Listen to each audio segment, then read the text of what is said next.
Why are you the way that you are?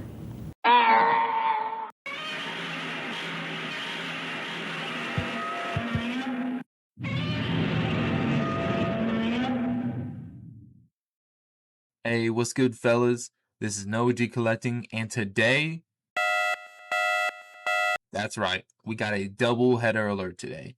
Both the Movie Monster series Godzilla 1967 posing and the Godzilla 1992 posing came in from Mr. Hobby Link himself.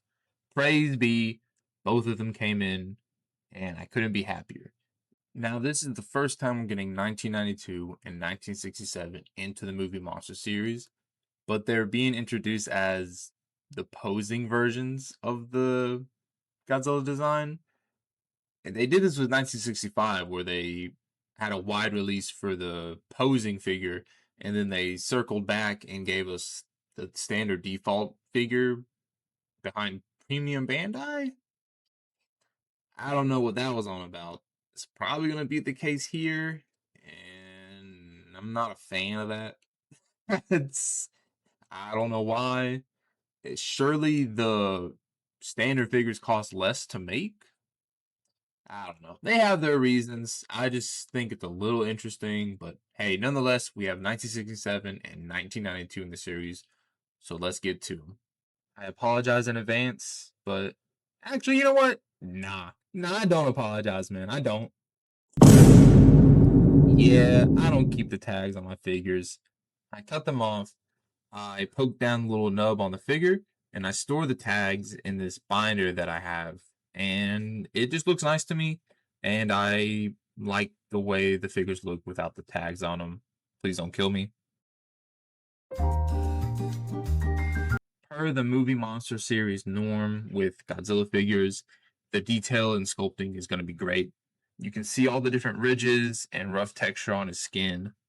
And obviously, this figure is recreating the scene from Son of Godzilla when Godzilla and Minya are getting snowed in.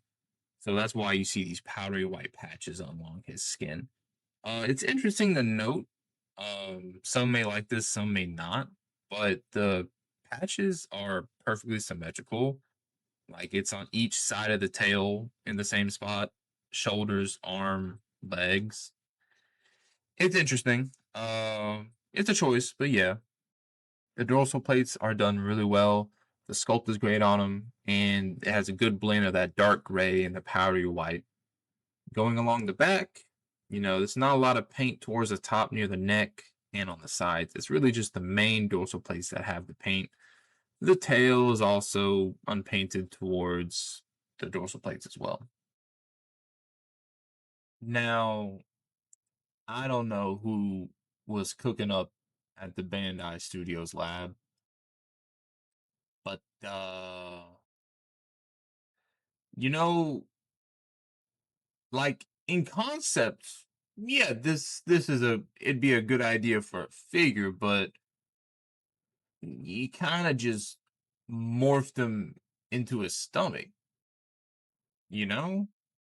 Now it's just funny, man. They could have did it much better. They could have, had Minya not just into his gut, like maybe just, have him like crouch down a bit, right? And, sculpt his face so you can see his face. Anyways, the base of the figure is that powdery white coloration again, in relating to snow from the movie. There's nothing else to it. It's just color. There's not any detail really. The only issue I have with the sculpt of this figure is the dorsal plate plug.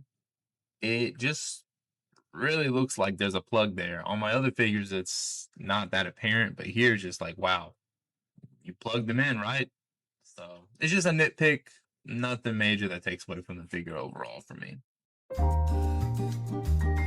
For articulation, we just get a swivel at the tail. Nothing more.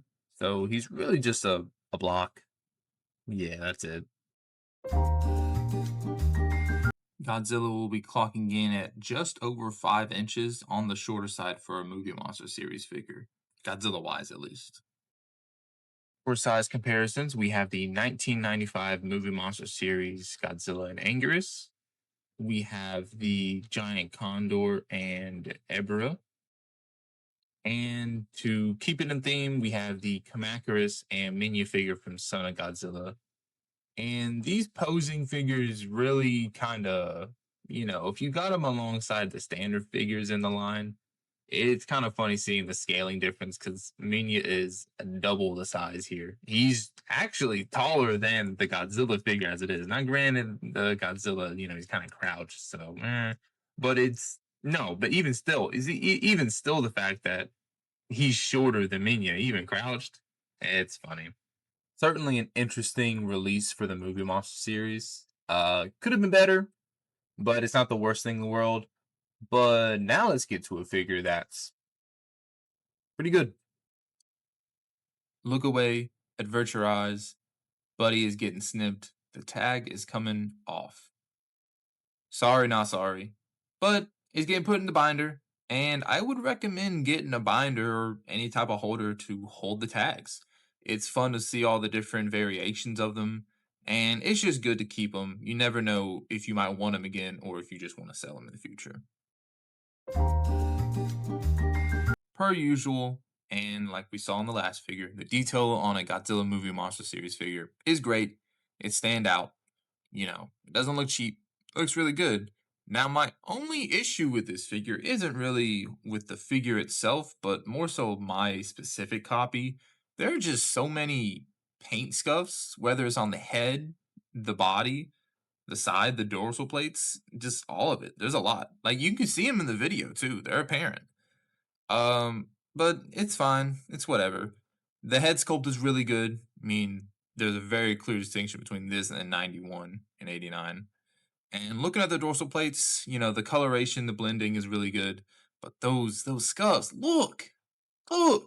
Especially the two biggest ones on the side. They just yeah. Although I will say, at least they painted all the nubs on the tail to the very tip. Hey Mothra, how's it going? Moving on to Mothra, though, it's Mothra. She's brown, blue eyes, good sculpt, you know. And I will say the detail on the bottom with the little legs is nice to see. Another movie monster series figure, another set of standard usual articulation. You can move the arms all the way back, just like so. And you can move the other arm all the way back as well. Obviously, you can't do a full 360, but that's fine. Look at him here. Looks like he got arrested, but who's arresting Godzilla realistically, right? Now, the legs can do a full 360, but you got to tuck in the arm so you don't get any more paint scuffs. Although it might not even matter for my figure because, there's already a ton of paint scuffs. What's more going to do? But, if your copy is good, make sure you tuck the arms in. Do the legs all the way around, just like that. Now, whenever you get to the tail, this is the best part of the articulation. You get the full 360 with Mothra on the tail. It's fun, but it is a little loose, not a lot of resistance, at least on my copy.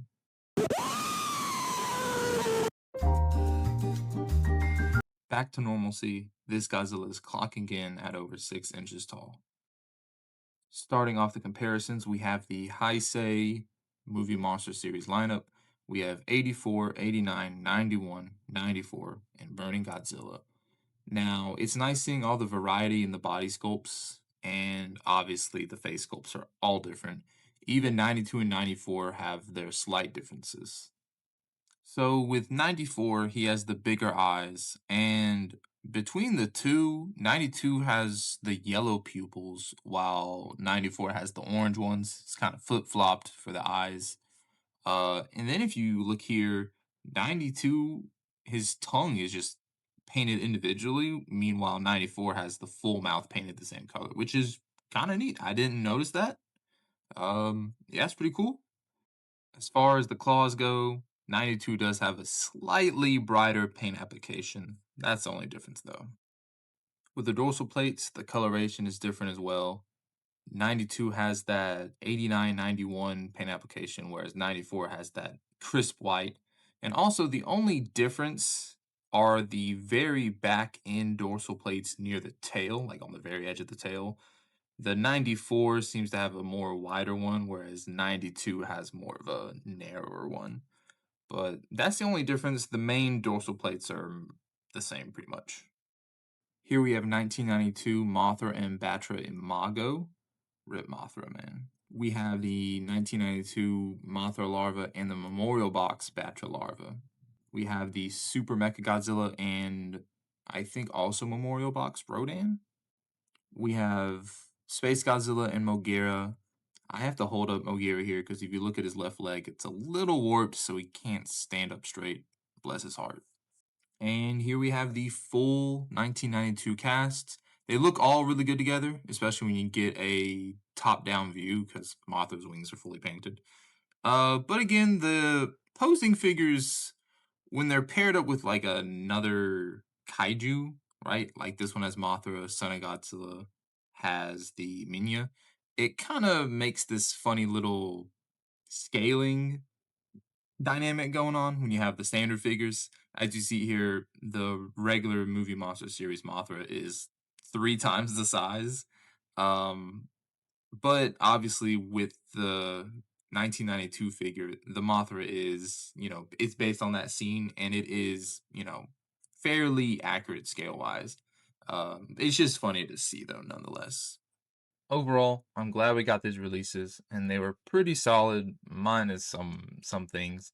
The 67 posing, the sculpt is just it's funny, it's kind of odd, but it's cool to have, right? And then the 1992, the sculpt is good. It's just my personal copy had a lot of paint scuffs. So, you know, but I'm hoping they release a standard version of these guys so I can pick those up in the future. And hopefully they keep churning out more unique Godzilla designs. I know we have 1966 on the way soon, as well as 1993. Hoping for a King Goji 1962. I don't know why they're not. I don't know why they're not pumping him out, but hey, it is what it is, though. Thank you for watching the video. If you made it this far, appreciate it. And, let me know down in the comments, are you getting these guys? Are you skipping them for some reason? And let me know what movie monster series figure you want to have made. So, yep. Take it easy, everybody.